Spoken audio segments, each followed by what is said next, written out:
இப்போ நம்ம ஒரு புது செட்டப்ல வந்து உட்காந்துருக்கோம்.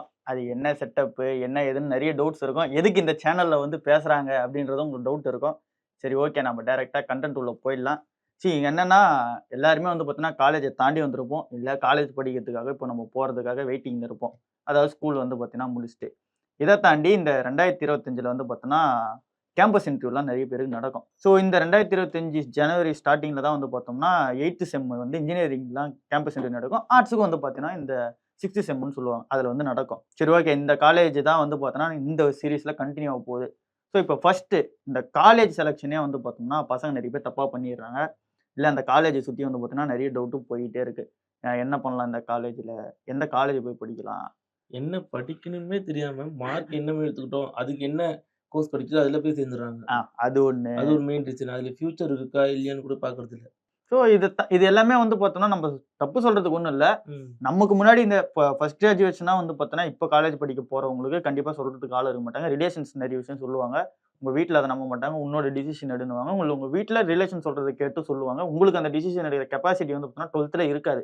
இதுதான் வந்து பார்த்தோம்னா ரியாலிட்டி. சரி ஓகே அப்படி இல்ல. அப்படி ம். நெறைய பேர் வந்து பார்த்தோம்னா, நாங்க ஃபர்ஸ்ட் கிராஜுவேட்டா இருக்கும்போது நாங்களும் அதே தப்பு தான் பண்ணோம். ஸோ அதுல ஃபர்ஸ்ட் ஆளா நம்ம அண்ணன் தான் வந்திருக்காரு. ஏன்னா காலேஜ் சேர்றதே வந்து பார்த்தோம்னா, ஏன் சேர்றோம்? எதுக்கு சேர்றோம்ன்னு அந்த ஒரு மோட்டோ இருக்கும்ல. அது எப்படி இருக்கு அண்ணன்கிட்டன்னு நீங்களே வந்து கேட்டு தெரிஞ்சுக்க போறீங்க. கார்த்தினா, ம். நீ வந்து பார்த்தீன்னா காலேஜ் போம்போது என்கிட்ட அந்த கதை சொல்லிக்கிறல்ல. ஆமா. அது வந்து இவங்க கிட்ட அப்படியே சொன்னீங்கன்னு வச்சுக்கயேன், காலேஜ் சேர்றதே எவ்வளோ பெரிய கஷ்டமா இருக்குது அப்படின்றத வந்து தெரிஞ்சுக்குவாங்க. ம். ஏன்னா அதுக்கு பின்னாடி இருக்க மோட்டோ உங்களுக்கு தெரியும். சரி சொல்லுண்ணா, நீ எப்படிண்ணா அந்த காலேஜ் சூஸ் பண்ண? 12த் முடிச்சிட்ட. ஃபர்ஸ்ட்டு நான் 12த் முடிச்சுட்டேன். 12த் முடிச்சிட்ட. முடிச்சதுக்கப்புறம் என்ன படிக்கலாம் காலேஜ் அடுத்து ம். நெக்ஸ்ட் என்ன பண்ணும்போது, என் ஃப்ரெண்ட்ஸ்லாம் ஆல்ரெடி 12த் முடிச்சுட்டு அதாவது ஏரியால வந்து என்னோட கொஞ்சம் பெரிய பசங்க கூட தான் சேர்றேன். அவங்க வந்து 12த் காலேஜ்லாம் சேர்ந்துட்டாங்க. ம். ஒவ்வொருத்தரும் ஒரு ஒரு கோர்ஸ் சொல்ல ஆரம்பிச்சுட்டாங்க. ம். எங்க வீட்ல வந்து இன்ஜினியரிங் பண்ண சொல்ட்டாங்க. ம். நான் கேட்டேன், இன்ஜினியரிங் படிக்கும்போது நான் எடுத்தது அக்கவுண்ட்ஸு. ம். அப்போ பிகாம் படி. ம். பிகாம் படிச்சா என்னது பேங்கிங் வேலை கிடைக்கும். ம். சரி ஒவ்வொருத்தரும் ஒரு ஒரு விஷயம் சொல்லும்போது, என் ஃப்ரெண்டு என்ன பண்ணான், "நீ என்ன பண்ணு இந்த மார்க்கு நான் கம்மியா தான் மார்க் எடுத்தேன். ம். அந்த மார்க்குக்கு எந்த காலேஜ் கிடைக்கும்னு தெரியாதுடா." இல்ல நம்ம மார்க்கே சொல்லிடலாம். நீங்க சரி வந்து பார்த்தோன்னா பாதிக்கு பாதி வச்சீங்கல்ல. 12த்ல 1200 நான் வந்து இருந்துச்சு. 1200க்கு வந்து 789 எடுத்தேன். அப்பன்னா பாத்துங்க. பாதிக்கு பாதி இல்ல. கிட்டத்தட்ட வந்து பார்த்தீங்கன்னா 60% பாதிக்கு கீழ தான்மா. 65 வருமா? பெர்சன்டேஜ்? 65% மேல தான். 65% மேல. நான் என்ன பண்ணேன் ஃபர்ஸ்ட்டு, இந்த மாரி ஒரு ஒரு காலேஜ்ல என்ன பண்ணேன், ஒரு 8 ம். காலேஜ் ஃபர்ஸ்ட்டு நான் சூஸ் பண்ணேன். ம். எங்க வீட்டு பக்கத்துல இருக்கிற 8 காலேஜ். வெளியூருக்கு நான் எதுவுமே வந்து போல. சரி ஓகே. அப்ப அந்த டைம்ல எது பீக்ல இருந்துச்சு? ஆர்ட்ஸா? இன்ஜினியரிங்? ஆர்ட்ஸ் தான். ஆர்ட்ஸ் தான் ரொம்ப பீக்ல இருந்துச்சு. ஆர்ட்ஸா? இன்ஜினியரிங்கா? ஆமா. டி ஆர்ட்ஸ் நான் ஆர்ட்ஸ் தான். 2014 படிக்கும்போது ஏன்னா 2013லயே 13ஆ? 14ல தான் விஐபி படம் வந்துச்சு. 15ல விஎஃப் வந்துச்சு. 2 சரி 14 அதான் 15 அதான். அதுக்கு முன்னாடில இருந்து இன்ஜினியரிங் வந்து கொஞ்சம் வேலை கிடைக்காத திண்டாட்டத்து நெறைய இருந்தது. அப்ப அதுக்கு முன்னாடி தான் பீக். ஆமா. 2010 அந்த அது காலத்துல தான் அந்த பீக். அந்த டைம்லயே வந்து இன்ஜினியரிங் வந்து வேலை ஆ, கிடைக்காம ஒரு ஆ. இது இருந்தது. என்ன என்ன பண்ணாங்கன்னா, ஆர்ட்ஸ் படிக்கலாம்னு சொல்லிட்டு ஒரு மைண்ட் செட் வந்துச்சு. ஆனா ஆர்ட்ஸ்ல என்ன படிக்கணும்னு எனக்கு தெரியல. ம். என்ன பண்ணேன், ஒரு ஒரு காலேஜ்லயும் ஒரு ஒரு ஃபார்ம் வாங்குவேன். ஆ. ஏன்னா எனக்கு என்ன தோணுச்சுன்னா, நான் ஒரு ஐடியா எடுத்துக்கிட்டேன். சரி நான் எல்லாத்துலயும் ஒரே சீட் போட தேவையில்ல. ஆ. ஒரு ஒரு காலேஜ்ல ஒரு ஒரு கோர்ஸ் போடுவோம். சரி. எது நம்மள ஃபர்ஸ்ட் வந்து நம்மள கூப்பிடுறாங்களோ, அங்க போய் சேர்ந்துடலாம். ஆ. அதான் மைண்ட் செட். எனக்கு வந்து பொறுத்தவரைக்கும் காலேஜ் சேர்ந்துடணும். ம். இதுதான் படிக்கணும், அதுதான் படிக்கணும்னு எனக்கு மைண்ட் அதெல்லாம் செட்டே இல்ல. கிடையாது. அதெல்லாம் கிடையாது. காலேஜ் சேரணும், ஜாலியா அதுவும் ஜாலியா இருக்கணும்னு சொல்லிட்டு தான் காலேஜ் சேர்ந்து போனதே ஃபர்ஸ்ட்டு. ம். படிக்கணும்னா நெக்ஸ்ட் அது அப்புறம் தான். போனேன் எல்லா காலேஜ்லயும் ஒண்ணும் போட்டேன். ம். இதுல என்ன ஆச்சுன்னா, ஒரு ஆர்ட்ஸ் காலேஜ்ல வந்து எனக்கு விஸ்காம் சீட் நான் போட்டிருந்தேன். ஃபர்ஸ்ட் என்ன கூப்பிட்டாங்க. கூப்பிட்டதுக்கு அப்புறம் நான் போயிட்டேன். போயிட்டு அது என்ன பண்ணாங்க ஃபர்ஸ்ட் எனக்கு கவுன்சிலிங் குடுத்தாங்க. ஆ. குடுத்துட்டு நீ எதுக்கு படிக்கிற? ஆ. அதே தான் சொன்னேன். எல்லா காலேஜ்ல ஒண்ணு ஒண்ணு போட்டேன். நீங்க கூப்பிட்டீங்க. அதனால நான் ஃபர்ஸ்ட் இங்க வந்துட்டேன். வந்துட்டேன். ஆ. சரி இத பத்தி உனக்கு ஏதாவது தெரியுமான்னு கேட்டாங்க. இல்ல ஆ. விஸ்காம் எனக்கு தெரியாது. அதுல எனக்கு என்ன ஒரு பிளஸ் ஆயிடுச்சுன்னா, ம். நான் வந்து காலேஜ் படிக்கிறதுக்கு முன்னாடியே எனக்கு வந்து போட்டோஷாப் தெரியும். ஆ. ஆனா அது விஸ்காம்குள்ள வரும்னு தெரியாது உனக்கு. ஆமா எனக்கு அது விஸ்காம் கூட வரும்னு தெரியாது. ஆ. எதனால போட்டோஷாப் தெரியும்னா, அம்மா லேப்டாப் குடுத்திருந்தாங்க. ஆ. அப்போ வந்து இந்த போட்டோஸ் போடுற Facebookல வந்து போட்டோஸ் போடுற கலாச்சாரம் ஜாஸ்தி. கலாச்சாரம் இருந்தது. அப்போ வந்து எனக்கு கொஞ்சம் சிஸ்டம் வந்து கொஞ்சம் யூஸ் பண்ண பிடிக்கும். அதுல வந்து போட்டோஷாப் ம். அப்படியே YouTubeல பார்த்து கொஞ்சம் கொஞ்சமா தெரியும். ஆனா எனக்கு போட்டோஷாப் தான் விஸ்காம்குள்ள அதெல்லாம் இருக்குன்னு தெரியாது. உனக்கு என்னென்ன தெரியும் கேட்கும்போது, இந்த மாதிரி ஃபோட்டோஸ்லாம் எடிட் பண்ணுவோம் சொன்னேன். ஃபோட்டோஸ் எடிட் பண்ணுவியா? எப்படி கேட்டாங்க. ஆமா ஃபோட்டோஸ். ஏய் அது வந்து விஸ்காம்ல தான் விஸ்காம் சேருமா? ஆ. என்னங்க சொல்றீங்க? விஸ்காம் சேருமா? ஐயோ! நான் ஒரு எக்ஸ்பிரஸ் ஆட்டேன். விஸ்காம்ல தெரியுமா? ஆமா விஸ்காம் ஐய்யயோ! சரி நல்லதா போச்சுன்னு சொல்லிட்டு, சரிங்க நான் எடுத்துக்கிறேன் நானு. ம். இந்த மாதிரி ஃபீஸ் டீட்டெயில்லாம் சொன்னாங்க. ம். சொல்லி முடிச்சதுக்கு அப்புறம் இன்னொரு ஆர்ட்ஸ் காலேஜ்ல பிபிஏ போட்டிருந்தேன். ம். பிபிஏவுக்கு கூப்பிட்டாங்க. ம். போனியா? போனேன். ஆ. அது கவுன்சிலிங் எடுத்தேன். எடுத்ததுக்கு அப்புறம் என்ன ஆச்சு, எங்க வீட்ல நான் இது மாரி கேட்டேன். இந்த மாரி 2 காலேஜ்ல கூப்பிட்டுருக்காங்க. எது போறதுன்னு ஆ. தெரியல. அப்போ சிம்பிளா ரொம்பலாம் முடிவு எடுக்கல. எந்த காலேஜ்ல ஃபீஸ் அதிகம்னு பார்த்தேன். ம். எதுல கம்மியா இருக்கோ அங்க போய் சேர்ந்துட்டேன். இவ்வளவுதான் விஷயம். ஆனா விஸ்காம் கம்மியா இருக்கு அங்க ஆமா போயிட்டேன். ஆனா சேர்ந்துட்டேன். பிபி என்ன இப்ப அது அப்ப தெரியாது. அப்ப தெரியாது. நான் என்ன சொன்னேன்ல, எனக்கு சொல்ல வந்து வீட்ல ஆள் இருந்தாங்க. பட் ஆனா நான் கேட்டுக்கல. நம்ம அந்த வயசுல நமக்கு அவ்வளவுதான் பக்குவம். அதுதான். ஆமா. நான் விஸ்காம் இன்னொன்னு என்னன்னா, எனக்கு தெரிஞ்ச ஒரு விஷயம் இதுல இருக்குன்னு சொல்லிட்டாங்களா, எனக்கு அதுக்குள்ளேயே மைண்ட் ஓடிட்டே இருந்துச்சு. போட்டோஷாப் தான் தெரியும். போட்டோஷாப், போட்டோ எடுக்க தெரியும். சரி ஓகே, கண்ண மூட்டு போய் சேர்ந்துட்டேன். சரி ஓகே. அந்த காலேஜ் வந்து இப்ப அந்த பிபிஏ இதுக்கு 2வது கூப்பிடும்போது ஃபர்ஸ்ட் ஒருத்தவங்க ஹையர் பண்ணாங்க. அந்த கவுன்சிலிங்லயே வந்து பாத்தீங்கன்னா, ஓகே நான் ஏற்கனவே பண்ற விஷயம் தான் விஸ்காம்ல இருக்குதுன்னொடனே அதுல வந்து இன்ட்ரெஸ்ட் ஆகி போயிட்டேன்.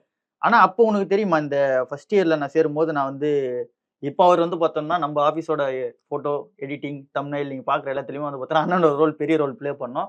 ஸோ நீங்க பார்க்குற இன்ட்ரெஸ்டிங்கான அந்த தம்ப்நெயில்ஸ் எல்லாமே அண்ணன் டிசைன் பண்றதா தான் இருக்கும். அந்த ஐடியாஸ் நல்லா இருக்கும். ஸோ இப்போ என்னன்னா, இப்போ நீங்க வரப்போறன்னு உனக்கு அப்போ முன்னாடி தெரியாது. ஆமா. அதாவது இங்க இந்த இடத்துல நான் இருப்பேன்னு நாளைக்கு என்னன்னா நம்ம யாருக்குமே தெரியாது. கரெக்ட். நான் சொல்றது ஒரு ஃபீல்டா சொல்றேன். நீ வந்து எடிட்டராவோ இல்ல இப்ப விஸ்காம் படிச்சவங்க நிறைய பேரு சவுண்ட் இன்ஜினியரா போய் பார்த்திருக்கேன். இல்ல அப்படின்னா கண்டென்ட் கிரியேஷனா போய் பார்த்திருக்கேன். நீங்க வந்து பார்த்தோம்னா ஃபுல்லாவே நீ போட்டோஷாப் தான் உள்ள போன. அந்த போட்டோஷாப்ல ஸ்ட்ராங்கா இருந்துட்டு அப்புறம் எடிட்டிங்ஸ் இந்த மாதிரி விஷயத்துல ஃபுல்லா வந்துட்டீங்க. அதாவது இந்த போஸ்ட் ப்ரொடக்ஷன், ப்ரீ ப்ரொடக்ஷன் சொல்லுவாங்கல்ல. அல்ல போஸ்ட் ப்ரொடக்ஷன்ல வந்துட்டீங்க. இந்த ப்ரீ ப்ரொடக்ஷன்லாம் இருக்குதுன்னா அப்பெல்லாம் தெரியாது. ஸோ இப்ப அந்த விஸ்காமுக்குள்ள வந்த அப்புறம் ஃபர்ஸ்ட் இயர் ஜாயின் பண்ணி அதுக்கு முன்னாடி வரைக்கும் இருக்கிற தாட் வேற. ஜாயின் பண்ணி முடிச்சுட்டு இப்போ நீங்க வெளியே வந்துட்டீங்க. இப்போ அந்த விஸ்காம் படிச்சது எப்படி ஃபீல் ஆகுது? எனக்கு வந்து அது அப்ப தெரியுமா, கத்துக்கிட்டீங்களா விஸ்காம்ல? இல்ல விஸ்காம் நான் கத்துக்கலன்னு சொல்ல முடியாது. என்ன எனக்கு ஒரு பிரச்சனைனா, நான் இன்னும் வேற ஏதாவது எடுத்து படிச்சிருக்கலாமோ எனக்கு ஒரு எண்ணம் வந்துச்சு. எதனாலனா, இது ஓகே. இப்ப நான் செய்ற வேலை ஓகே. இதுல நான் குரோத் பண்ண முடியும். எல்லாமே ஓகே. பட் ஆனா எனக்கு ஸ்கோப் இருந்தும் நான் போய் படிக்காம விட்டேன். நான் வந்து படிச்சிருக்கலாம். ஒருவேளை நான் வந்து ஏதாவது பிஏ இங்கிலீஷ் லிட்டரேச்சர் படிச்சு, ஒரு இங்கிலீஷ் நல்லா கத்துந்து வேற மாதிரி கம்பெனி கூட போயிருக்கலாம். இப்ப எனக்கு வந்து இங்கிலீஷ் வந்து ஒரு பெரிய தடையா இருக்கு. ஆனா இங்கிலீஷ் மீடியம் தானே படிச்சீங்க? ஆமா. கவர்மெண்ட்ல இங்கிலீஷ் மீடியம்ன்றது எப்படின்னா, காலேஜ் நான் சொல்றேன். நீ கவர்மெண்ட் ஆமா காலேஜ்ல இங்கிலீஷ் மீடியம் தான் படிச்சேன். நான் சொல்றேன் விஸ்காம்ல பொறுத்த வரைக்கும் நீங்க விஸ்காம் படிச்ச நிறைய பேர் கேளுங்க. எதுவுமே உங்களுக்கு வந்து எழுதுறதோ, படிக்கிறதோ இருக்கவே இருக்காது. ஃபுல் அண்ட் ஃபுல் பிராக்டிகல் தான். சரி. ஸ்டார்டிங்ல வரதுல இருந்து எண்டிங் ஷார்ட் ஃபிலிம் வரைக்கும் உங்களுக்கு ஃபுல் அண்ட் ஃபுல் பிராக்டிகல் தான். அங்க இங்கிலீஷ் பேசணும்ன்ற உங்களுக்கு அந்த இதுவே இருக்காது. ஸ்கோப்பே இருக்காது. ஆனா அதுதான் சொல்றேன்ல, நான் வேற ஏதாவது படிச்சுன்னு வச்சுங்களேன், வேற ஏதாவது ஒருவேளை அதுல ஃபெயில் ஆகிறதுக்கு கூட எனக்கு வாய்ப்பு இருக்கு. அதுல சப்போஸ் வேற ஏதாவது எடுத்து அதுல ஃபெயில் ஆகிறதுக்கு கூட வாய்ப்பு இருக்கு. என்ன ஒண்ணு எனக்கு இது வந்து தெரியும்னாலும் வந்தேன். இப்போ ஓரளவுக்கு கொஞ்சம் ஸ்டாண்டிங்கா நிக்கிறேன். இதுக்கு அப்புறம் நான் குரோத் பண்ணிட்டு கொஞ்சம் போகணும்னு பாக்குறேன். அவ்வளவுதான். ஸோ இதுதான் இன்னைக்கு ஃபர்ஸ்ட் எபிசோட்ல வந்திருக்குது. ஸோ இது வந்து ஒரு 10 எபிசோடு பிளான் பண்ணியிருக்கோம். இதுல அந்த என்டையர் காலேஜ் ஸ்டார்டிங்ல இந்த மாதிரி டவுட்ஸா இருக்கட்டும், எண்டிங்ல வந்து பார்த்தோன்னா ஒரு காலேஜ் பிளேஸ்மெண்ட்ல முடிஞ்சு அந்த கிராஜுவேஷன் அப்போ உள்ள போறப்ப அந்த மாதிரி என்ன ஃபீல் வரும் அப்படின்றதெல்லாம் நம்ம இந்த வர வீடியோஸ்ல ஃபுல்லாவே வரும். இல்ல நிறைய தவறுகளும் நம்ம பண்ணியிருப்போம், நிறைய நல்லதும் பண்ணியிருப்போம். இப்போ அண்ணன் எடுத்தது தவறா நல்லதான்னு கேட்டீங்கன்னா, அவர் கேட்டீங்கன்னா 2மே சொல்லுவாரு. நான் இன்னும் வேற எதனா ஃபீல் பண்ணியிருந்தா இன்னும் நல்லா போயிருக்கலாம். இல்ல எனக்கு தெரிஞ்சதே வந்துச்சு. அதனால நான் வந்து பார்த்தோம்னா இங்கேயே வந்துட்டேன். இதுவும் எனக்கு நல்லா தான் இருக்குது இப்படியும் சொல்லலாம். ஸோ இந்த மாதிரி வந்து பார்த்தோன்னா எடுத்ததுக்கு அப்புறம் நிறைய குழப்பம். எடுக்கிறதுக்கு முன்னாடி இருக்க குழப்பத்துக்கான சொல்யூஷன் நம்ம சொல்லணும் அப்படின்னா, நீங்க ஒரு காலேஜ் எடுக்க போறீங்க அப்படின்னா, கவுன்சிலிங்ஸ் வந்து பார்த்தீங்கன்னா இவர் பண்ண மாதிரி எல்லாத்துலயும் போய் போட்டுருக்காதீங்க. நல்ல காலேஜ் வந்து பார்த்தீங்கன்னா சூஸ் பண்றது ஃபர்ஸ்ட். ஏன்னா நீங்க நல்ல காலேஜ்ல பிளேஸ் ஆனாதான், அதாவது நான் போய் படிக்கிறதுக்கே சொல்றேன். நல்ல காலேஜ்ல போனீங்கன்னா உங்களை சுத்தி வரவங்க எல்லாருமே அதே ஸ்டேட்ல வந்து பார்த்தீங்கன்னா வருவாங்க. லைக் இப்போ வந்து நீங்க உங்க ஊர்ல டயர் 3 டவுன், இப்போ நான் இருக்கிறதால திருவண்ணாமலை உங்க எல்லாருக்குமே தெரியும். டயர் 3 டவுன்ல படிக்கிறதுக்கும் டயர் 1 சிட்டியான சென்னையில படிக்கிறதுக்கும் உங்களுக்கு டிஃபரெண்ட் இருக்கும். ஏன்னா அங்க இருக்க பசங்க எப்படி அந்த டயர் 1 காலேஜ்லயே அங்க டயர் 1 சிட்டிலேயே நீங்க நல்ல காலேஜா எடுத்தீங்க ஆர்ட்ஸ்லயே வந்து பார்த்தீங்கன்னா அதுலயுமே வந்து பார்த்தீங்கன்னா பிரிச்சு வச்சிருப்பாங்க. உங்களுக்கு கேட்டகரி உங்களுக்கே தெரியும். ஸோ அதில் நீங்கள் டாப் எண்ட்ல படிச்சீங்கன்னா அங்கே எப்படி இருக்கும் அப்படின்றது உங்களுக்கு தெரியும். ஸோ 12th முடிஞ்ச அளவுக்கு மார்க் மட்டும் அதிகமாக எடுக்கிறதுக்கு ட்ரை பண்ணிக்கோங்க. எல்லா காலேஜுமே எனக்கு கிடைக்கிற மாதிரி மார்க் மட்டும் அதிகமாக எடுத்துட்டீங்கன்னா நீங்கள் எந்த காலேஜ் கிடைக்கணுன்றதை நீங்கள் யோசிக்க நிறைய டைம் இருக்கும். யோசிச்சு நல்ல காலேஜை சூஸ் பண்ணுங்க. நல்ல நீங்கள் டிகிரி வந்து லாங் டேர்ம்ல பார்க்கும்போது எந்த டிகிரி எடுத்தாலுமே நல்லா தான் இருக்கும். பட் உங்களுக்கு டவுட் அதிகமாக இருந்துச்சு அப்படின்ற பட்சத்தில் நீங்கள் சொன்ன மாதிரி அண்ணனோட டெக்னிக்கை ஃபாலோ பண்ணுங்க. நீங்கள் எதனா ஒன்று நீங்கள் பண்ணிட்டு இருப்பீங்க. அது வந்து கண்டிப்பாக ஒரு காலேஜ் டிகிரியில் இருக்கும். நான் சிம்பிளா சொல்றதுக்கு இப்போ நீங்க ஃபோன் நோண்டுறீங்க அப்படின்னா கூட அதுக்கு பின்னாடி இருக்கு. நீங்க இல்ல பிசினஸ் சம்பந்தமா எதனா ஒன்று படிக்கிறீங்கனாலும் அது சம்பந்தமா இருக்கு. இல்ல நீங்க விளையாடுறீங்க அப்படின்னா அதுக்கு அனிமேஷன்ஸ் இந்த மாதிரி எல்லாத்துக்குமே வந்து பார்த்தீங்கன்னா கோர்சஸ் இருந்துகிட்டே இருக்கு. 3 இயர்ஸ் 4 இயர்ஸ் 5 இயர்ஸ்ன்னு சொல்லிட்டு. ஸோ அந்த டிராயிங் விஷயத்துக்கு இருக்கு. நம்ம சொல்லிட்டே போகலாம். ஆமா. எல்லாத்துக்குமே கோர்ஸ். இன்னொன்று முக்கியமான விஷயம்னா நம்ம காலேஜ்ல என்ன ஆகணும்னு முடிவு பண்றதே 10th எக்ஸாம் முடிஞ்சுன்னு முடிவு பண்றேங்க. ஏன்னா நீங்க 11th எடுக்க போற குரூப் வச்சு தான் நீங்க காலேஜ்ல என்ன போய் கோர்ஸ் எடுக்க போறீங்கன்னு முக்கியமான விஷயமே. ஆமா. இப்ப பயாலஜி எடுக்கிறவங்க மட்டும் தான் டாக்டர் படிக்க முடியும். கரெக்ட். நீங்க பயாலஜி விட்டுட்டீங்கன்னு வச்சுக்கங்களேன், உங்களுக்கு டாக்டர் சீட் கிடைக்க போறதில்ல. அதனால நம்ம என்ன படிக்க போறோம் நம்ம மைண்ட் செட் இருந்ததுக்கு அப்புறம் தான் நம்ம 10th இருந்தே நம்ம இதாகணும். இவங்க சொல்றதும் கரெக்டான பாயிண்ட். ஏன்னா 10th வந்து நானா மேத்ஸ் பயாலஜி எடுத்துட்டேன். எனக்கு என்ன பண்ண ம். போறேன்லாம் தெரியாது. நான் மேத்ஸ் பயாலஜி எடுத்துட்டேன். ஏன்னா நான் எடுத்து நல்ல மார்க் 10th எனக்கு மேத்ஸ் பயாலஜி குடுத்துட்டாங்க. குடுத்த உடனே சரி ஓகே. எனக்கு எந்த ஐடியாவுமே இல்ல. மேத்ஸ் பயாலஜி எடுத்தா நீ எந்த டைம் 12th வந்து நீ முடிச்சு வரும்போது எது வேணாலும் போய்க்கலான்ட்டாங்க. டாக்டருக்கும் போய்க்கலாம், இதுக்கும் போய்க்கலாம், இன்ஜினியரிங் போய்க்கலாம், இல்ல எங்க வேணாலும் போய்க்கலாம் இப்ப நான் அப்படிங்கும்போது அக்கவுண்ட்ஸ் எடுத்தா என்ன ஆயிடுச்சுன்னா, என்னால வெறும் ஆர்ட்ஸ் மட்டும் தான் படிக்க முடியும். நாட் பாத்தீங்களா? Engineering, not doctor. சோ இது வந்து எனக்கு கொஞ்ச இப்பதான் நாள் தெரியும். இப்ப நான் ஒரு காலேஜ் படிக்கும்போது தெரிஞ்சிருச்சு. ஆனா எனக்கு அது 10th படிக்கும்போது தெரியல. இதுதான் மேட்டர். ஸோ இந்த 10th இருந்தே இது அண்ணன் சொன்னதை வந்து தெளிவா நோட் பண்ணீங்க. 10th வந்து பார்த்தீங்கன்னா, இந்த ஒரு விஷயத்த எடுத்துங்க.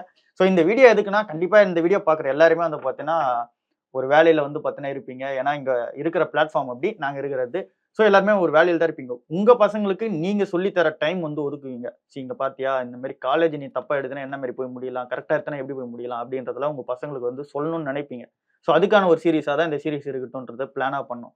ஸோ இந்த மாரி தான் 10த்லயே வந்து பிளான் பண்ணுங்க. உங்க பசங்கள வந்து போட்டு காமிங்க. இந்த 10த்ன்றதும் ரொம்ப முக்கியம். 10த்ல நல்ல மார்க் எடுத்துட்டீங்கன்னா, நீங்க என்ன அதுலயுமே மேத்ஸ், பயாலஜிலாம் நீங்க மார்க் கம்மியா எடுத்தா குடுக்க மாட்டாங்க, நீங்க கேட்கற ஸ்கூல்ல. ஸோ மார்க்ன்றது தேவையான்னு கேட்டீங்கன்னா, கண்டிப்பா தேவைப்படுது. நிறைய பேர் சொல்லலாம். பட் மார்க்ன்றது தான் தேவை. நல்ல காலேஜ் கிடைக்குது. நல்ல ஒரு கோர்சஸ் நீங்க வந்து பார்த்தீங்கன்னா அட்டெண்ட் பண்றதுக்கு. ஸோ இப்போதைக்கு ஃபர்ஸ்ட் லெசனோட எண்டா நம்ம சொல்ல வர்றது 10த்லயே பிளான் பண்ணிக்கிங்க. ப்ரையரா பிளான் பண்ணிட்டு என்ன படிக்க போறோம்ன்றத டிசைட் பண்ணுங்க. அப்படி டிசைட் பண்ண உங்களுக்கு டவுட்டா இருந்துச்சுன்னா மேத்ஸ், பயாலஜி எடுங்க. ரொம்ப கஷ்டமாலாம் இருக்காது. நீங்க என்ன வேணாலும் போய்க்கலாம். மேத்ஸ், பயாலஜி எடுத்துருங்க. எடுத்துட்டு திருப்பி படிச்சு முடிச்சுட்டு 12th வரும்போது அப்ப வரைக்கும் உங்களுக்கு 2 இயர்ஸ் கேப் இருக்கும். ஸோ அது வரைக்கும் ஃபிகர் அவுட் பண்ணுங்க. சரி ஓகே 12th வந்தோனே முடிச்ச உடனே என்ன கோர்ஸ், என்ன காலேஜ் அப்படின்றதையும் டிசைட் பண்ணிக்கிங்க. ஸோ இங்க நீங்க ஆர்ட்ஸ் படிச்சாலும் இன்ஜினியரிங் ஒர்க் போலாம். இன்ஜினியரிங் படிச்சாலும் ஆர்ட்ஸ் ஒர்க் வரலாம். ஸோ இந்த டாக்டர் ஒர்க் இந்த மாதிரி விஷயத்துக்கு நம்ம போலாம். ஸோ அதெல்லாம் வந்து பார்த்தீங்கன்னா எப்படின்றதெல்லாம் வர வர லெசன்ஸ்ல பார்ப்போம். ஸோ இன்னைக்கு வீடியோவை முடிச்சிடலாம். நம்ம அடுத்த எபிசோட்ல வந்து எப்படி அந்த காலேஜ் உள்ள ஃபர்ஸ்ட் இயர் சேர்ந்த உடனே ஒரு குழப்பம் வரும். ஐயையோ நான் தப்பான காலேஜ்ல சேர்ந்துட்டேனா இல்ல ஆமா, அதெல்லாம் நிறைய என் ஃப்ரெண்ட் இருக்கு. அங்க சொல்றேன் படிக்கிறான், உங்களுக்கு, அப்புறமா சொல்றேன். என் ஃப்ரெண்ட் இங்க படிக்கிறான், நான் அவன் ஃப்ரெண்ட் அங்க படிக்கிறான். இல்ல அந்த அந்த மாதிரிலாம் காலேஜ் நடந்திருக்கு. கண்ணால பார்த்திருக்கேன். அதான் உங்களுக்கு அப்புறம் அடுத்த எபிசோடு சொல்றேன். அதுதான் அடுத்த எபிசோடு வந்து இதை நோக்கி தான் போவோம். ஸோ ஃபர்ஸ்ட் எபிசோடுக்கு உங்க ஆதரவுக்கு நன்றி. நன்றி. போலாம்.